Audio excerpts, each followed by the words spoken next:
Welcome to this neighborhood, neighbor. I am the Martian ambassador. Des Moines and all of Central Iowa, welcome to Mac's World Live. Mac's World is your world. Every day we talk about the issues and topics that matter most to you. And as always, it's your voice we want to hear in Mac's World. So join the conversation by calling 515-244-0077. And now, here's the host of Mac's World Live, J. Michael McCoy. I want to hear about that. All right, it's 6 minutes after the hour on the 8th day of December in the Lord's year 2015. J. Michael McCoy here in Mac's World Live on The Truth, 99.3. If you are a new listener or you just found this radio station, we've been here 5 years?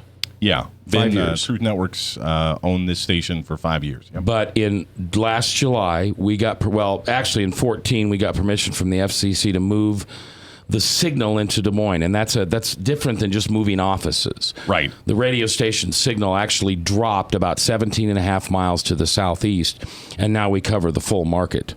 And we're a Jesus station. Okay? I mean, we talk about the same stuff you're interested in. We talk about politics. We talk about faith and values. We talk about what's going on in our local community as well as our national country. The difference is that we are Christ-centered. We honor God, follow Jesus, and serve others. So half of the day, we've got national preachers and teachers preaching the gospel to you.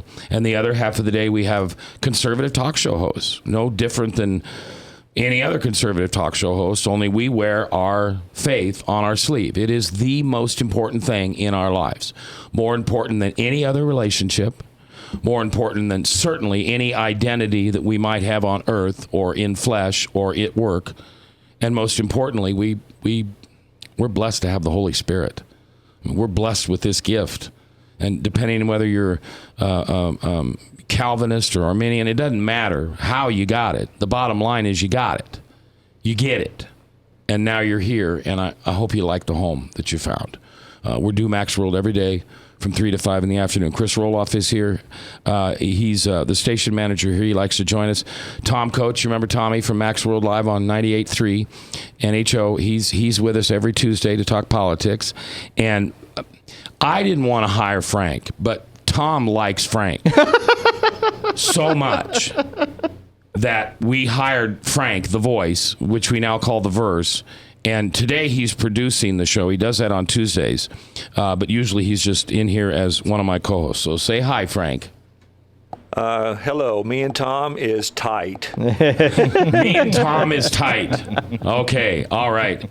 All right. So today's a really cool thing. Well, first of all, I got to tell you some news. Just got a text, and we're going to have Donald Trump on the radio here sometime this week. That'd be great. Yeah, I don't know what day yet, but sometime this week. He must have heard us. We were talking a lot about him in the first hour. He must have maybe heard so. that. He said, well, I need to come in there and explain myself. Explain yourself. Well, his Iowa representative is Tana Gertz, and Tana is just a spectacular person. I'm lucky enough to know Tana. Yeah. You know, and her husband. And I'm not going to tell you we're tight like you and Frank, but, you know, we go to the same church. Well, we had Sam on here, and Sam's his national co-chair. Yeah. We've got Brad Zahn coming on another week or so. No, he moved a week. Oh, he moved? Okay. Yeah. But Brad has also now come out in support of Trump. Yeah. So we've had some people in the past and currently that have supported Trump, so it's not a new subject, but it's great to have I think probably the most sought-after personality in the country politically right now. Donald Trump gets twice the press that Hillary does and much more than the rest of them. Yeah, and what's interesting is, and I'm not a big yard sign guy, but you don't see any Hillary. You see a lot of Trump, a lot of Carson, and I'm even beginning to see some Bernie Sanders. Yeah. Yeah. So you missed it. You'll have to listen to the podcast, Tom. Yesterday we had Ben Carson Jr. in the studio. Really? Yeah, very neat guy. Okay. Very neat guy. It's nice to see a son feel that way about his father, and very genuine. Yes. He Very was genuine. not in here, you know, flying flags and my dad's the greatest in the world and you need to vote for him. His dad is his hero. And we talked about what it was like growing up. We didn't talk any politics. We didn't talk any. Good. We just talked about being Ben Carson Jr. Well, I like Ben. You know, I've been with Ben a few times, and he's dropping in the polls. I think this. I think Yeah, he's third now. I think the Or fourth, soft-spoken maybe. aspect is not serving him well with the times that we've got right this minute. Yeah. So, anyway, today my special guest is a young man by the name of Steven Stegall. Stegall. I'm not going to get it right, so Don't you're worry just going to about have to say it. No, not that guy. Steven is a listener of our radio station. And a few weeks ago, probably 4 weeks ago, what were we talking about that you called in? Well, the situation that happened regarding in Missouri. Ferguson. No, not No. Ferguson. Regarding the Oh, the college. university. Yes. Okay, yes. And you were very well-spoken and disagreed with me, which I love when people disagree with me. Don't get used to that, Chris. I'm just saying. I like it when my listeners disagree So with me. Stephen can do it. I just can't. Steven can do it. All right.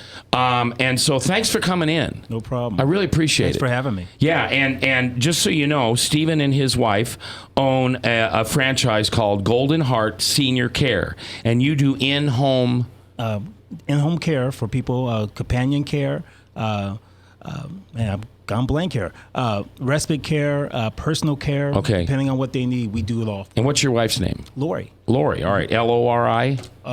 Double RRI. Yep. Lorri. Okay, Lori, you got a good husband. Thanks for letting him come in and play with us today. All right, so let's go to. Tell me where we start. You and I did not talk before the show started, so tell me where you want to start. You're my guest. Well, I didn't really have a plan where to start, but what I will say is that when we were talking about this, my only concern was when we first were talking is that we didn't have all the facts of what was going on, why these people were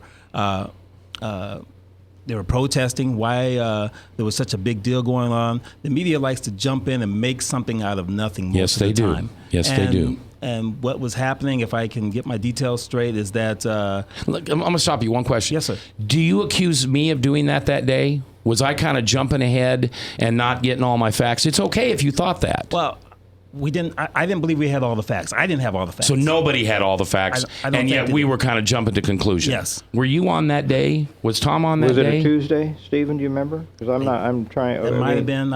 I don't recall it specifically, Frank. Do you remember? Was that a day I was on that Stephen called in and took issue with Mac? No, I don't believe so. That was Okay. I think with Chris and I and That would have been. okay. That would have Possibly been something I might have remembered.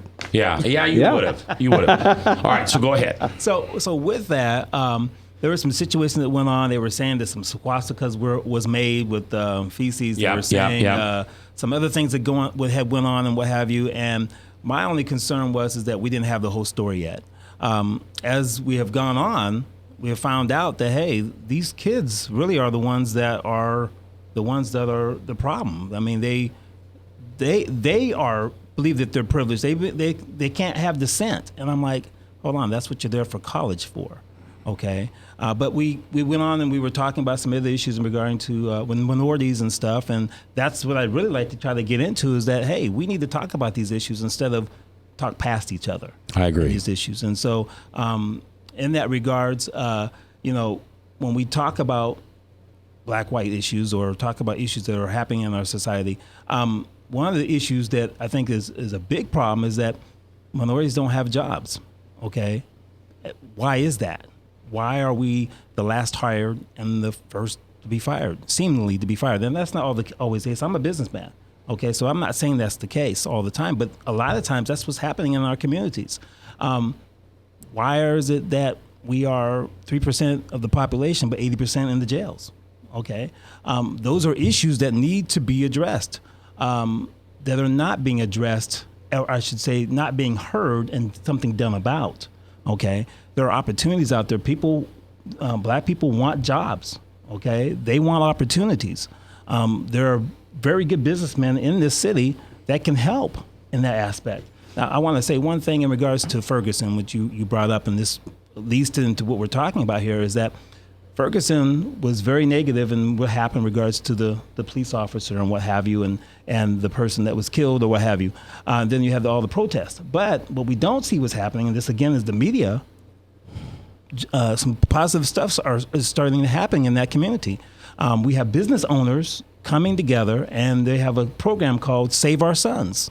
Okay. Save Our Sons? Save Our Sons. SONS? Yes. Okay. And what it's doing is it's allowing people of color in that community where business men are coming together, business are coming together, and they're helping to get, in other words, these jobs.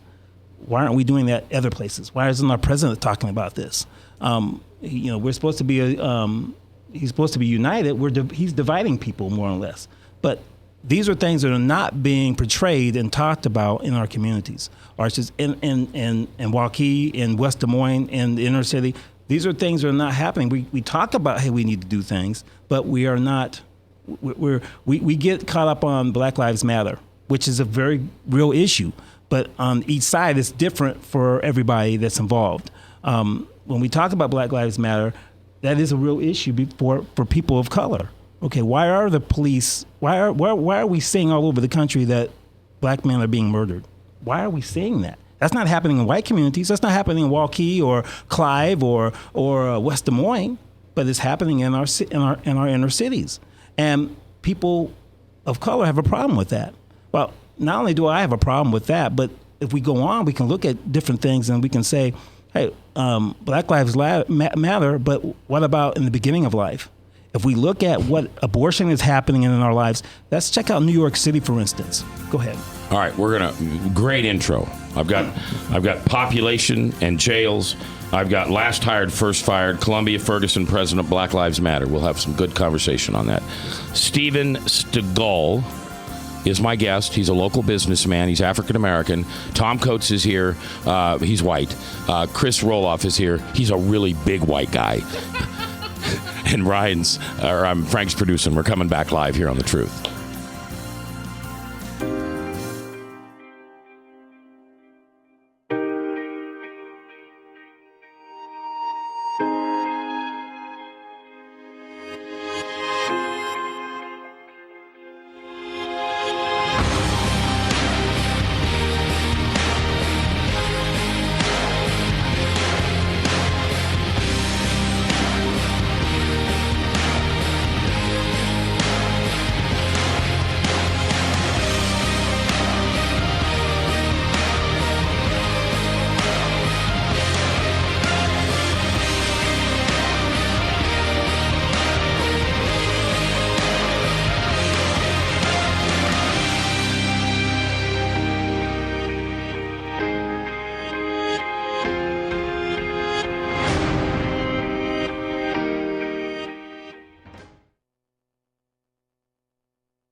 Credit cards are like grandkids. They love you, sometimes get out of control, and it's fun to get a new one. Who can stop them from piling on? Hi, I'm Tom Coates with Consumer Credit of Des Moines. At the end of the day, you can give these grandkids back, but you're stuck paying off bad credit card debt. We can help you put the fun back into using credit cards responsibly. Right, kids? Yeah! If you need help getting credit cards off your back, call Consumer Credit of Des Moines.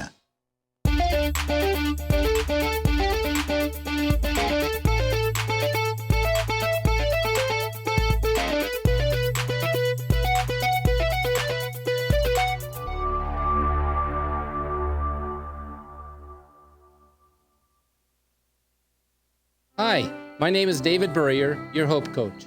I host a live weekly talk show called I've Been There every Thursday afternoon at 5:30, right here on webcast1live.com, and on my weekly radio program Saturday mornings at 10 on Truth Network 99.3 FM. I interview common everyday people who have survived incredible life challenges and who testify to God's faithfulness in the midst of their storms. So join me as we bring a message of hope and encouragement. Everybody needs hope.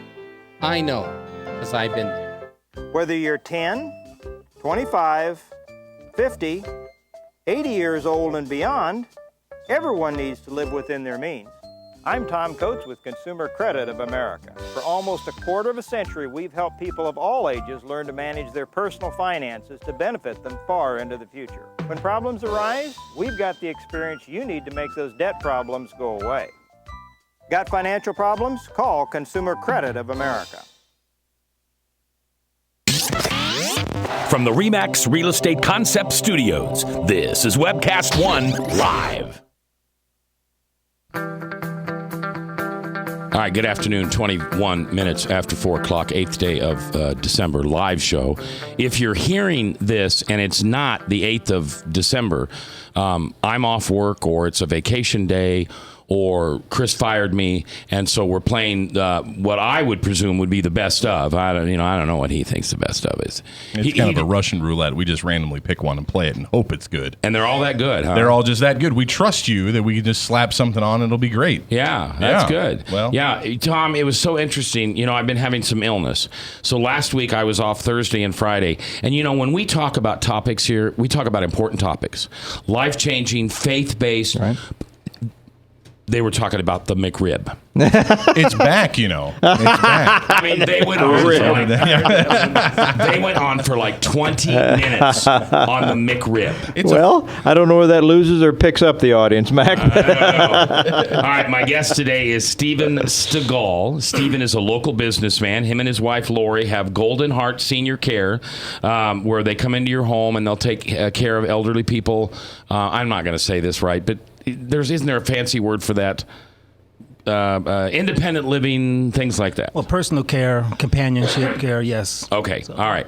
And Steven's African American, I'm white, and we were talking about the University of Missouri and what was going on there, and Steven was nice enough to call in, and I just wanted him on the radio, so I invited him, and here he is today. Now, I had to interrupt you because we were going to break. You started to talk about New York a little bit. Yes, sir. In regards to New York, for instance, what's happening there, for instance, there are more blacks being killed by abortions than there are being born. So we have a genocide going on in New York City in regards to babies being born. This is information you can get on the internet. This is something that should be really a problem or disconcerting for our communities. And yet, you know, we have people that are concerned about Black Lives Matter when we're talking about police, but I'm concerned about all lives. Yeah. Okay. I mean, I'm concerned about white lives. I'm concerned about Hispanic lives, Asian lives. Our seniors, I'm concerned about it all. So all these are issues that need to be addressed and things that need to be talked about. But we sometimes, as a community, we talk past each other. Where do we... Okay, I'm going to jump big pictures for just a second. Let's go back in time into the wherever you want to go, 40s, 50s, 60s, 70s, whatever it was. When did race get off on the wrong foot? Because I'm old enough to remember Martin Luther King. I remember he came to Lincoln, Nebraska, and my mom and dad went up there solely to listen to that man speak. And I've always been inspired. I guess I've just never seen. I mean, I know I see color, but I really see action more than I see color. Okay, so where did we go wrong as a country? I think. That's a good question. I mean, we were doing pretty good when Martin Luther King was marching and doing it peacefully. And no. I don't. I think that was the whole point. You mentioned abortion. You mentioned, I don't know if you mentioned specifically Planned Parenthood. Before we move past that into some other issues, you do know the history with Margaret Sanger. Definitely. Eugenicists. Yes. I mean, this is not an accident that this is on the purpose. Minorities are disproportionately murdered in the womb. They're in our communities. Okay, this is a huge problem, and you had a guest on Friday, and I forget her name, but she, very good friend of mine. She'd kill me if she heard this, but she talks about these things. I listened to some of the things they say. I've done my own studies on this. And okay, it actually makes me very angry or upset. When it should, and we're talking about a woman that had much in common with the Nazi hierarchy in Germany. Yeah, exactly. I saw a poll in the liberal media today. Majority of people don't want Planned Parenthood defunded from federal dollars. That is an absolute either indictment on the American population and their lack of understanding what Planned Parenthood is and was and how it was founded, or it is a lie perpetrated to try to protect. And we're talking about politics here. You know, we can talk about other things, but politics, which is oftentimes our discussion right now, it does come down to the Democrat Party giving full allegiance to Planned Parenthood, in spite of the exposés that came out recently, Stephen. I mean, these were horrific, and they want us to move past those things, the selling of the baby parts and all of these things that we suspected but we never knew until now. There is no reason that your dollars and my dollars from a federal tax standpoint ought to be going to subsidize this kind of Murder Incorporated. I agree with you wholeheartedly. I mean, I don't think you and I are going to have a lot to... I've heard what you've said. I don't think you and I are going to have a lot to disagree with. I was thinking that maybe we would have more after you jumped on poor Mac here. I thought maybe we'd have more to discuss. Poor Mac. But I think maybe Mac is the culprit, and you and I will both jump on him here. Steven Stegall is his name. He and his wife Lori and their 4 children run Golden Heart Senior Care here in Des Moines. He's a listener of our radio station, and he wanted to come on, and we were talking about the Columbia, Missouri thing, and he wanted to come on and talk about it. All right. 3% of the population, 80% of the jails. What I hear you insinuate... Wait, back up. It's not the blacks aren't 3% of the population. It's like 11 or 12% of the population. That's the total in United States. I'm talking about specifically Iowa. Iowa. Okay. All right. Iowa. But it's disproportionate everywhere. Yes, definitely. Why isn't the answer, and I'm not asking a rhetorical question here. I really want to hear your answer. Why isn't the answer because they're doing 80% of the crime? Some of them are. Okay, the plain answer is some of them are. Okay, but when you have the police in our communities, do they know each other? Are we working with one another? Okay, there's a lot of distrust in our communities regarding the police. Okay, that needs to be better. Yeah, okay? and by the way, it's interesting because my mother is a former Superior Court justice and a bleeding heart liberal. I don't know how I ever came out conservative. And when Ferguson was going on, I called her and asked her why this mistrust. And she explained to me why. That black men were disappearing in the South in the beginning of the 19th century. And they would be arrested by crooked sheriffs in small towns, hauled before a judge, given a sentence and a fine that would be ridiculous. Some good old white boy would step up and say, oh, well, I'll pay his fine and then he can work it off. And these fathers and grandfathers and son would disappear. So the distrust, and this is all documented. I don't remember what the book was, but there's a book written where this guy painstakingly went in and did the research and said that the black community were literally disappearing. People were disappearing because of this. Well, and there's many stories like that, many things like that. We can give stories all day long in regards to what's happening in the communities and what have you. But I think the aspect that we're trying to get to is that how do we get past this? How do we fix this? Because white America is saying, well, I didn't do this and such. No. What's happened to us. You won't recognize what's happened to us. You won't deal with the situation and try to help us in some of these situations. How would we do that? Well, in some of that,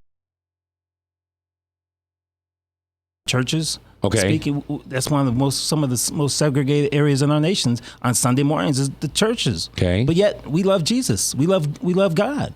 How do we deal with that? Well, our actions, as you said earlier, are put to the test. What do we do to show that we love one another? We have to go and talk to one another. We have to get to know one another. So you're not going to be able to come and talk to me and tell me about myself unless you know me. Okay. Right. Unless I have a relationship with you. We have to have a relationship. How are you going to go into the black community and say, hey, A, B, and C, if you don't know them, and they're going to turn around and say the same thing back to you. Hey, there's all these issues here that you're not dealing with. And you're like, it goes right past you, and you're saying, well, what about this and such and such and such? You hear that and I really can't stand Fox News, Sean Hannity at times. He doesn't listen a lot of the times. I'm not saying he's not a good man. I'm not saying that he has some points. But the point is, there are issues out there that need to be addressed on both sides. Okay, I'm not sitting here and saying, hey, all this on your side is this, because when I do that, I'm pointing one finger at you, but I got 4 pointed back at me. Oh. There's an issue there, and we're not getting to the issue. And that part of that issue is that, okay, what do we have in common first? First of all, we have Jesus Christ in common. Okay, well, Jesus said, love your neighbor, love your brother. Okay, it says, and I got some notes here for myself that I need to put out. But as I was saying, love is an action. We do this as some to help other people with a purpose. Okay, if you're going to help my brother, for instance, you're going to help him with a job. You're going to help him with food. You're going to help him do things so he can say, hey, you know what? These people really do care about me. These people really do have my interests at hand. But if you're coming in talking and saying you're going to do this, but nothing ever happens, then that's a problem. But let me ask you, Stephen, some of this is very fundamental, and it goes back a few generations. You're doing it right. You off air, you told me you had 4 kids, you're homeschooling them, but 75-80% of the black births are out of wedlock. You're right. The black man was driven out of the household generations ago, and still being driven at one point, early in the 20th century, we had as many or more black births born within the bounds of wedlock, and that's been changed. And the welfare system and the way that I think the politics affected this. How can we reverse that? Because I think much of the crime and things that you're talking about come from specifically the men, but to some degree the women, being brought up without a mother and a father in the home. Again, you've done it right. How can we get more to do what you're doing? Well, first of all, it's going to be with prayer. First of all. Second of all, it's going to be done with relationships. It's going to come back to, that's how Jesus did it. He did it with relationships with other people. I don't mean to get emotional in that sense, but it's frustrating sometimes because it's like people want an opportunity. They want a chance. We can't get loans. You can't get a house. You can't do the things that you want to do because you're beholden to someone else who has all the power. And you say, well, hey, there are many minorities out there they're doing well for themselves and what have you. There are, but not all of them, not a lot of them are not Christians either. Do you suspect that this was done intentionally to break up the black family? You've done some research on this, Stephen. Do you think this was an intentional move to break up and to drive the husband or the man out of the home and to force that situation of dependency? Because it is a forced area of dependency. Now, if I am close to 90% of the blacks in this country will pull that Democratic lever when they go into the polling booths. And yet a huge disproportionate number of the blacks in this country are looking back to the government for one level of support or another. I guess I'm cynical enough. I believe that it seems like that cause and effect, it can't be accidental. There has to be an intent. What do you think? I tend to agree with you on that. Now, I think it's more than just Democrat, Republican, because there are good Republicans, there are good Democrats, there are bad Republicans and bad Democrats. I think it's really the hand of our enemy, and that's Satan, in that sense, that is really put this together. But yes, this is done on purpose. I agree with that You statement. have the black man that's not in the family. I use this example a lot when I'm talking to people. I like to watch animal shows, and they had a show on where they were talking about these elephants, and these elephants were in a park, and the elephants were attacking the other animals, and they were saying, why were they doing this? They couldn't understand that. Well, they brought someone in that was an expert, to cut the story short, and there was no adults, males in the park. When they brought an adult elephant in, those shenanigans stopped. The killing stopped. So that's what's happening in our communities in many aspects. All right, Steven Stegall is our guest. He owns Golden Heart, which is a senior care living center. We're coming back. Tom's here, Chris is here, Ryan's here, Frank's here, and most importantly, you're here. Thanks for listening. We got From the RE/MAX Real Estate Concept Studios, this is Webcast One Live. I'm Brian Leach, owner of Service Legends, and my position is Chief Talent Officer. I'm Nicholas Wonderscheid. I am Bernie Hobbs. And I'm the Service Manager. Marketing Director and Client Relations Manager.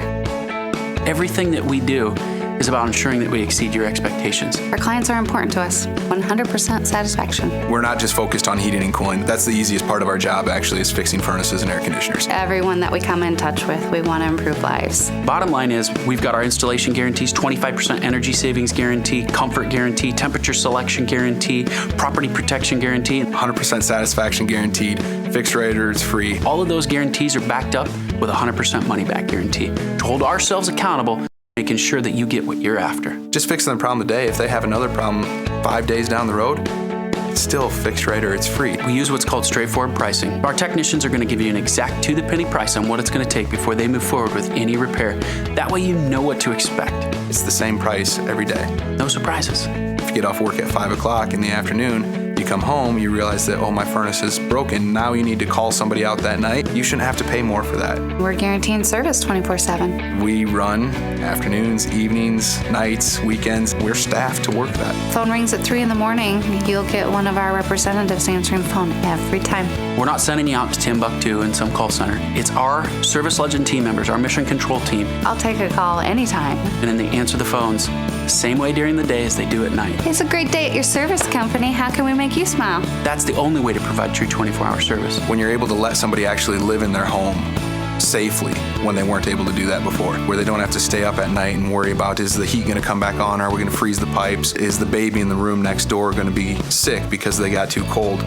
When you're able to help somebody overcome challenges like that, that's impacting a life. That makes a difference. I get goosebumps thinking about it. I love the team. I love the people that I work with. We have fun, but we work hard. I call them my ambassadors of legendary service. If you could just envision what that is, that's who we're sending to your home. They literally will call in, pick up the phone and call and say, hey, I want to talk to your manager. And I get on the phone, they're like, that technician that was at my house was the greatest technician ever. That's cool to me. We want to brighten people's days. Every person that we have going into the house has gone through an extensive background check. Drug testing, we have a very thorough interview process that 1 out of 140 people make it through. If we promise you something, that's what you're going to get, no matter what. We're here when you need us to protect the safety and comfort of your family. If you're not happy, we're going to make it right. If we're willing to put 100% money-back guarantee on what we do, what type of work do you think we do? Give us a call. We're there for you 24/7, 365 days a year. Enough said.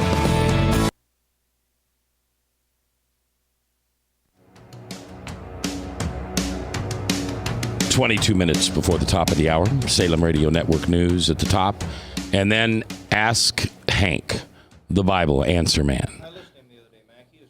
Yeah, did you? Yeah, he is good. Did you call in? Oh, no. I wasn't even smart enough to call in. I just listened to him. He's pretty good.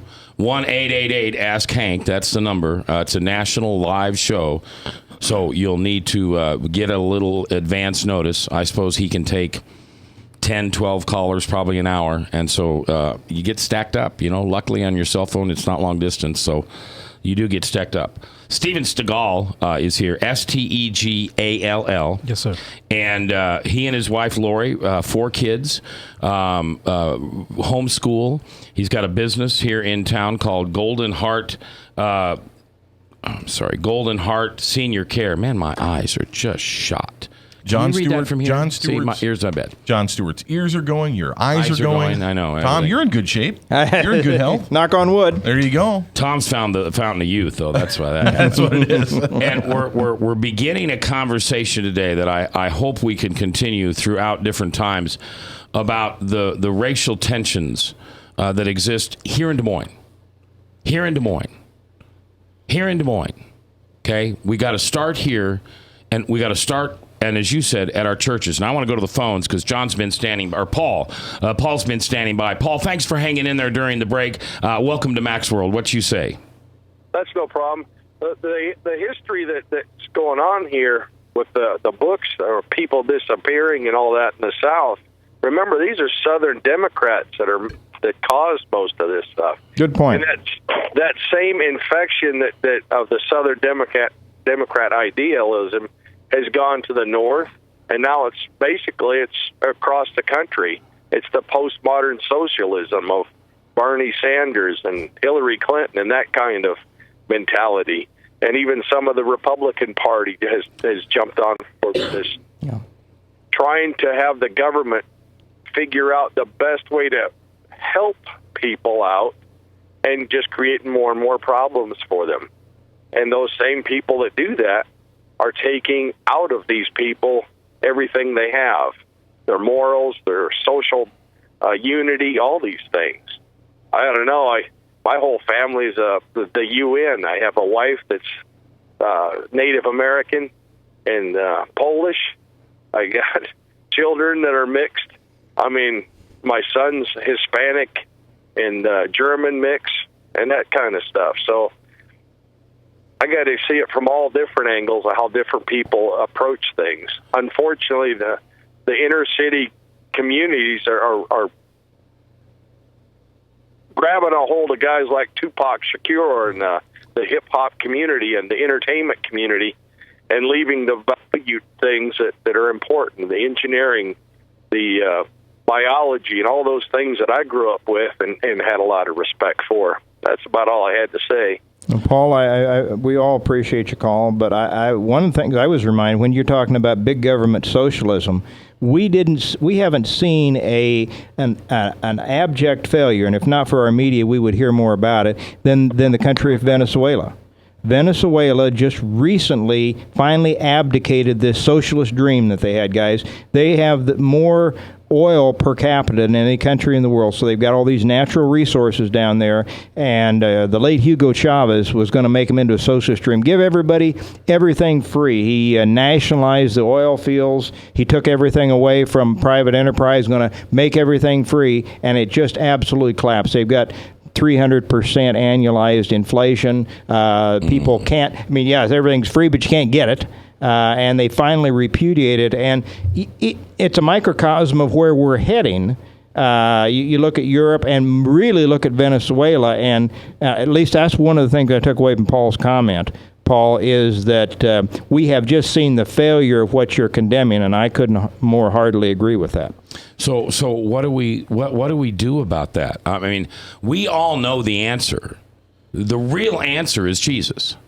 If we all just acted the way Jesus taught us to act, we would not have these divisions based on race or a creed or anything like that.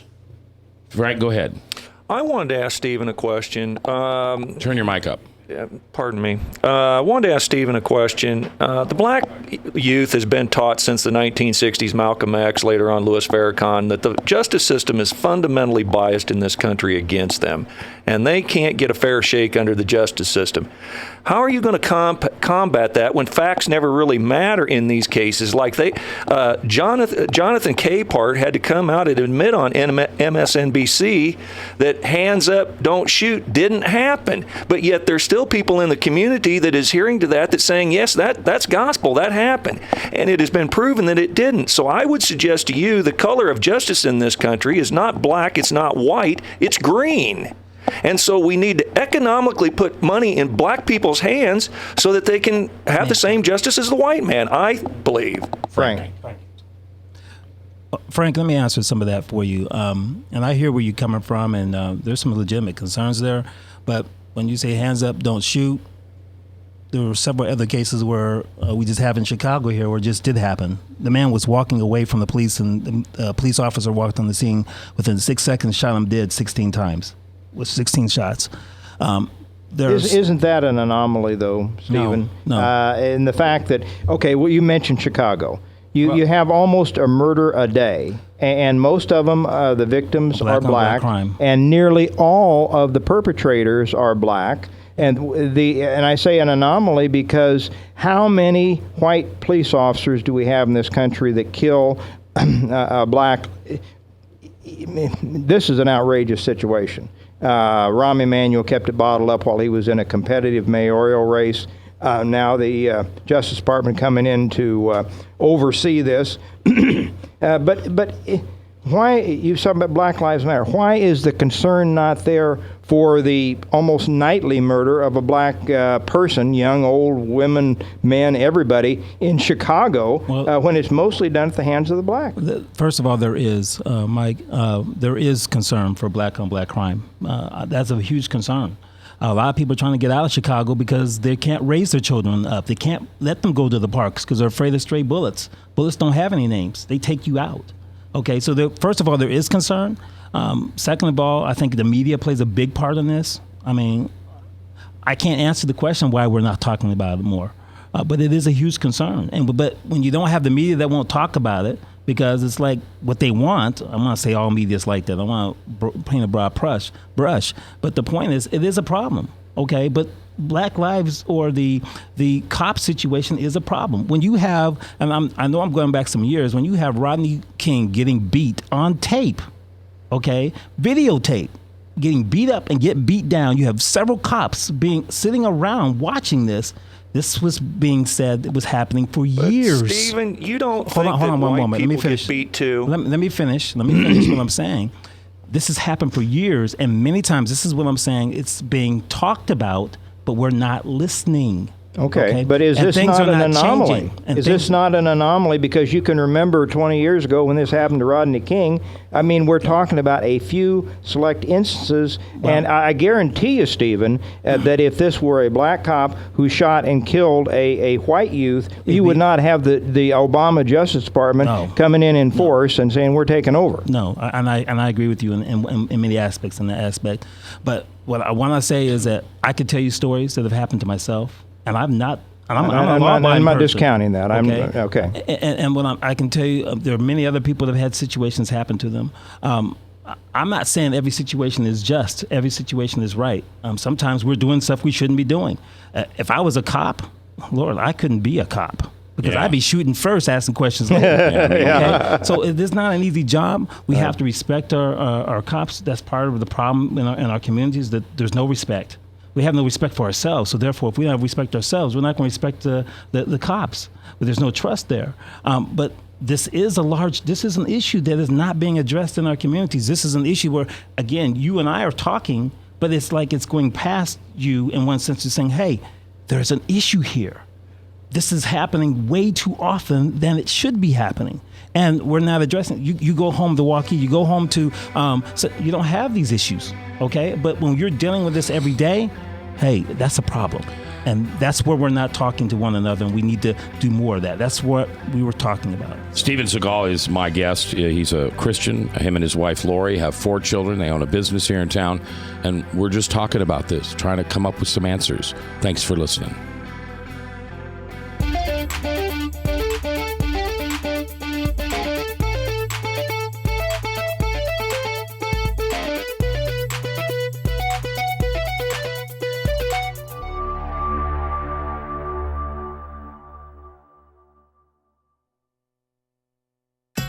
Credit cards are like grandkids. They love you, sometimes get out of control, and it's fun to get a new one. Who can stop them from piling on?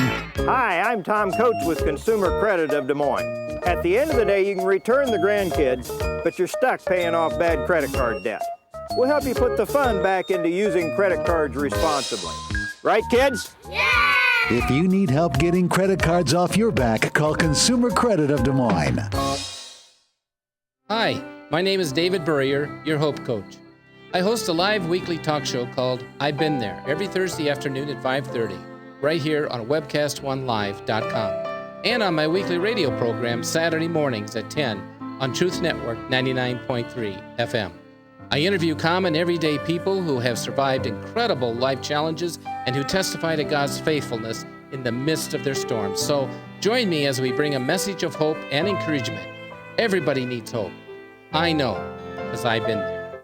Whether you're 10, 25, 50, 80 years old and beyond, everyone needs to live within their means. I'm Tom Coates with Consumer Credit of America. For almost a quarter of a century, we've helped people of all ages learn to manage their personal finances to benefit them far into the future. When problems arise, we've got the experience you need to make those debt problems go away. Got financial problems? Call Consumer Credit of America. From the RE/MAX Real Estate Concept Studios, this is Webcast One Live.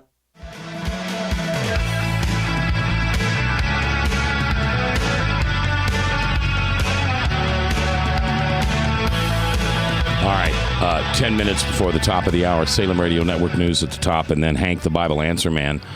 1-888-ASK-HANK. It's a national show. You need to get in now. You won't get in if you've got Bible questions. And make sure that you tell them you're from Des Moines and say it proudly. And that means you're listening to 99.3, and we sure appreciate you listening. Tom Coates is in the house, as always, on Tuesday. A rather quiet Chris Roloff. Are you okay? Because you just... No, I'm really enjoying this conversation. Thanks for giving me a second here. I really appreciate what Stephen's been saying, because one of the things that I hear from Stephen, and Stephen, if I'm missing this, please tell me.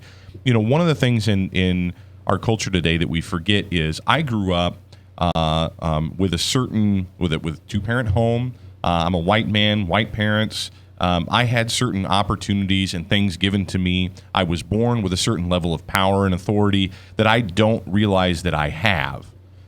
Because I took it for granted. It was all I have known. And I think one of the things that we lose a lot of times in these conversations is what's easy for me may not be easy for everyone else, because people weren't necessarily born in the same situations or had the same opportunities or been given that power. You used the phrase power in an earlier segment. I think that's where a lot of the confusion comes from. Is it's easy for me to sit on this side of the table and say, well, just do this, because those things were easy for me to do. But maybe I've never walked in somebody else's shoes, and I really don't know what it's like to have those things. I don't know what it's like to be afraid of a police officer. Sure, I drive faster than I should, and so when I see a cop, I panic.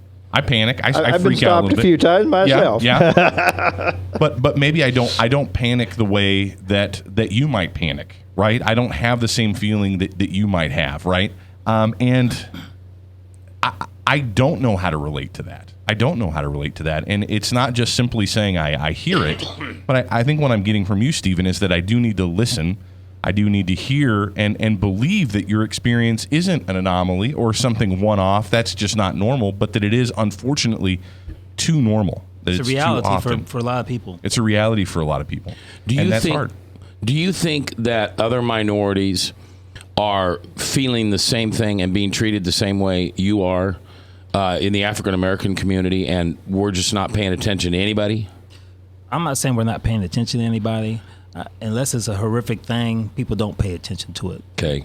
I think the media is a 24-hour cycle. They're always trying to get the next big thing. Yeah. So in that sense, the media, I think, plays a role in a lot of this aspect of it. But we have to get past that point. I mean, that's the reason why I'm saying I'm not going to the media to try to make changes. I'm saying, hey, we need to talk to the church. Yeah. We need to be with our churches to make changes, because that's one that's going to make one family at a time, one person at a time. Does and you can tell us where you worship if you want to, and you can say a name, but you don't have to. But does your pastor speak of these things from the pulpit? Because I got to be honest with you, mine doesn't. Mine doesn't as much as I really like. And I've had that conversation with my pastor. We've been with him a long time, and he just says we're a mission church, not an issue church. And I don't know if that's a cop out. I don't know what that is. I just know that I don't think we hear enough from the pulpits that we need to do things differently on the street. Well, I would say in that sense, Paul, I think, would say that's a cop out. Yeah. Okay. I know Paul was out there.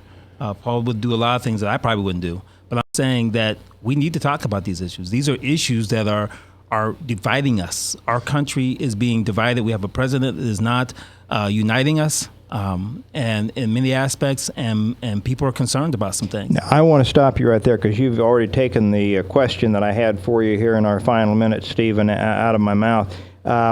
You can't speak for all blacks, I can't speak for all whites, but you have a circle that you hang with, your church circle, maybe your social circle. In your circle, is there a disappointment with Barack Obama? I'm not talking even about the international terrorists and all that. We're all disappointed with his lack of commitment there. But is there a disappointment that the black lives that we're talking about, that the black situation has not improved, but actually, if we look at the numbers from an employment standpoint and everything else, their situation has declined in the last 7 years of Barack Obama? Is there a disappointment in your experience with that? Yes.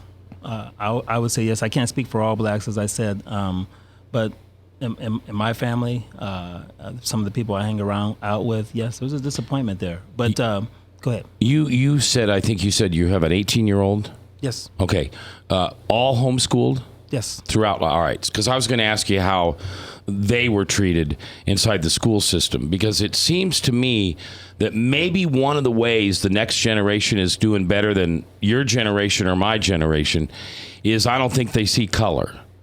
Now, am I once again being fooled and not paying attention? That's another story, another thing. Being homeschooled is an entirely different game. Because we wanted our oldest son, he played basketball, and we wanted him to play in the school leagues and what have you, and it was very hard for him to get into that. Okay. And he was told he'd have an opportunity, and he really wasn't. So he really didn't have a chance to have that. So that's another thing. I really don't want to go in that direction fine. at the moment, but that's fine. I appreciate. I honor that for you. All right, we are about out of time. We've got about a minute left, so I just want to give you the microphone and let you have the last word here, and then hope you'll come back again soon. Definitely, I would definitely do that. The main thing I want to leave us with is really a scripture, is 1 John 3, 16 through 18, and I don't really want to read it all on the air, but I do want us to know that, I'll read from a note here. In one sense, it says we need to love people according to their needs, and with purpose. If we do that, guess what? We start to think about what we're doing when we help people. We start to love them where they're at. And then that other person starts to reciprocate, and they say, hey, they have something, and they can say that came from Christ. And that's what we're all supposed to be representing is Christ. So 1 John 3:16, I think sums that up. 3:16 through 18, I think sums that up. So in that sense, we have to start loving one another where we're at with purpose. And then we can start to see a change in our community. Well, thank you for coming in. And thank you for having me. Appreciate it. You'll come back? Definitely I will. Love to have you. And because you're right, this conversation's important. And I like your zeal, but I also like your genuineness. You came on today with some really important things to say that's not being said, and they need to be said, and I want you to know that this is a good place for you to come in Mac's World, and we hope you come back real soon. I appreciate it, and I will. Yeah, good. All right, and thanks for listening too, by the way. No problem. All right, Tommy, it looks like we're going to have Trump on here in the next few days. Are you going to be able to maybe come back in when he's on? If I don't have something hard and fast, I'll be here with bells on. I'd love to have an opportunity to help you out with Trump. Well, and I will tell you, though, I bet it's going to be a narrative.